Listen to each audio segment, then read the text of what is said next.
I have a box under my bed. Inside it, there are 47 years of lists. Lists of worries. Things I was certain would ruin my life. Things that kept me awake at 3 a.m. Things for which I sacrificed happiness, opportunities, relationships. Do you know how many of those worries actually happened? 3. Just 3. Out of hundreds. And you know what the biggest waste of my life was? It wasn't the bad things that happened. It was the time I spent afraid of things that never came. My name is Margaret. I am 72 years old. I was diagnosed with terminal cancer 6 weeks ago. The doctors gave me 3 to 6 months. And for the first time in my life, I'm not worried. Because I finally understand, worry is a thief. It steals the present while you're busy fearing a future that never arrives. If you're watching this at 2 a.m., ruminating over an anxiety that's eating you alive, please listen carefully. Because I spent 72 years doing exactly that. And now that my time is up, I realized I never really lived. If you're here because something inside you knows that anxiety is stealing your life, join this community by subscribing. It's a promise to yourself that you'll learn to live in the present before it's too late. Because I didn't get that chance. But you still do. Let me tell you how it started. I was 8 years old when I became an anxious person. It wasn't trauma. It wasn't a specific event. It was just the way my brain worked. I worried about everything. Whether my teacher liked me. Whether the other kids were laughing at me. Whether my handwriting was good enough. Whether my parents were fighting because my father was quiet at dinner. My mother used to say, "Margaret, you think too much." But I didn't know how to stop. Thinking was worrying. Worrying was being prepared. Being prepared meant safety. Or so I thought.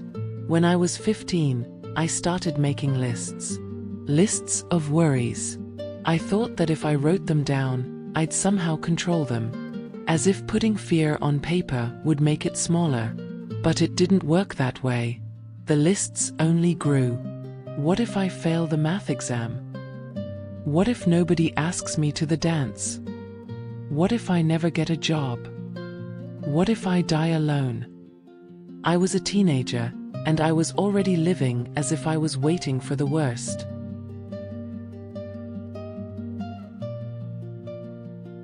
At 23, I met David. He was my opposite. Spontaneous. Confident. He laughed easily. He didn't plan everything. He just lived.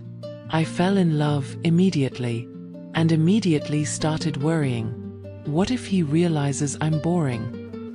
What if he meets someone better? What if I say something wrong and he leaves? Every date was an exam I was certain I was failing.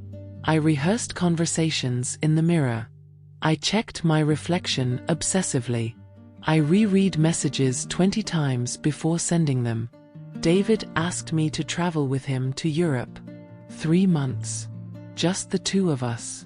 No plan. Just adventure. I said no. Not because I didn't want to, but because I was terrified. What if we run out of money? What if something happens and there's no one to help us? What if I don't like it and I'm stuck there? David laughed. He said, "Margaret, you're so busy worrying about what could go wrong that you're missing everything that could go right." But I didn't listen. I told him to go without me, that I wasn't ready. He went, and he met someone there. A girl from Australia who said yes to adventure, who wasn't afraid to live. When he came back, he broke up with me. He said, "Margaret, I love you, but I can't love someone who's more afraid of living than of dying." I cried for months. And then? I worried for years. What if I had gone? What if he was the one? What if I never find anyone again? And guess what? I never did. Not because there weren't opportunities, but because every time someone got close, I pushed them away with my anxiety, with my lists, with my fear.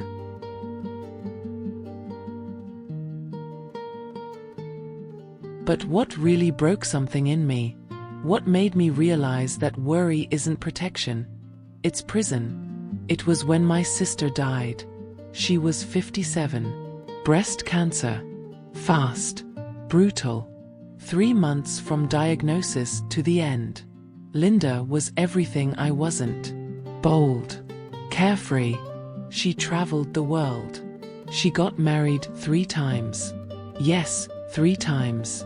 And each time she said, "If it doesn't work out, at least I tried." I judged her. Silently, of course. I thought, she's irresponsible. She doesn't think about consequences. But when she was dying, you know what she told me? We were sitting in her hospital room. She was weak, thin, but smiling.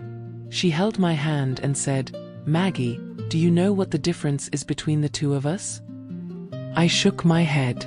She said, "I lived afraid of regretting not trying. You live afraid of trying and regretting. But in the end, Maggie, regret is regret.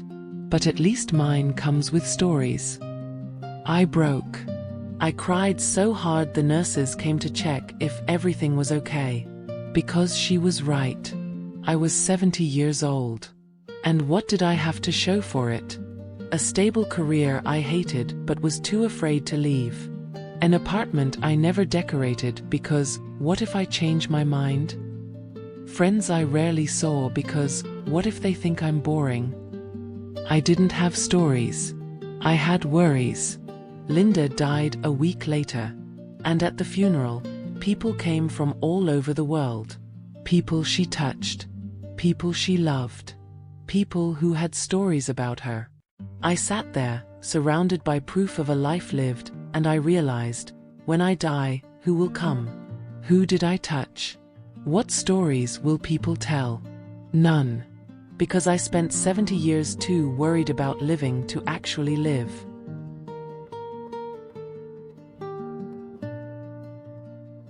If this story is touching something deep in you, please share it. Send it to someone who's paralyzed by worry. Someone who needs to hear this before they waste another day. Before they miss another chance. Because after Linda's funeral, I did something I had never done. I took all my lists. 47 years of written worries. And I read every single one. And you know what I discovered? Entire categories of things I worried about that never, ever happened. What if I get fired? I worked at the same company for 35 years. Never got fired. What if people laugh at me? The truth? Most people were too busy worrying about themselves. What if I get sick? Ironically, I lived in such fear of illness that I wasted the years when I was healthy. What if I don't have enough money? I do. I saved obsessively. And for what?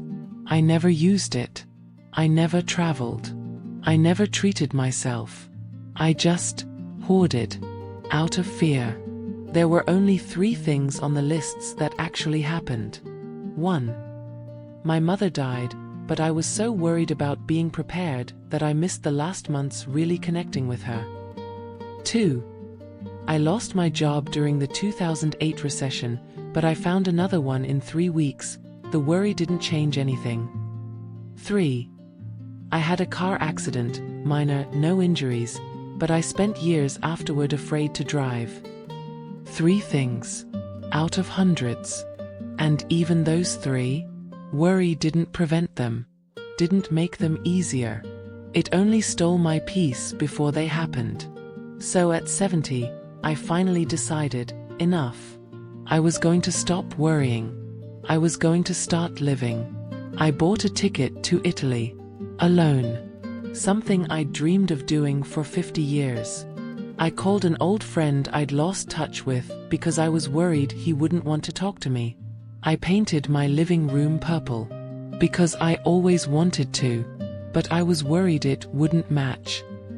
And you know what happened? Nothing bad. Everything went fine. Better than fine. For the first time in decades, I felt alive. And then, 6 months later, the diagnosis. Pancreatic cancer. Stage 4. Terminal. And the irony? The only time I finally stopped worrying was when I finally had something real to worry about. So I made one last list. But this time, it wasn't a list of worries.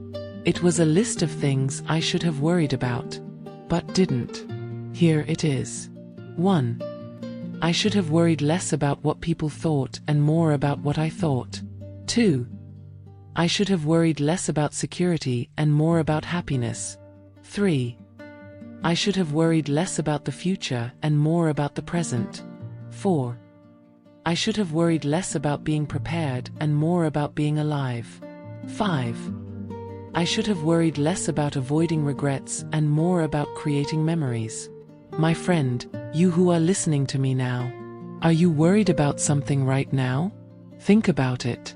Really think. 5 years from now, will it matter? 10 years from now, will you remember it?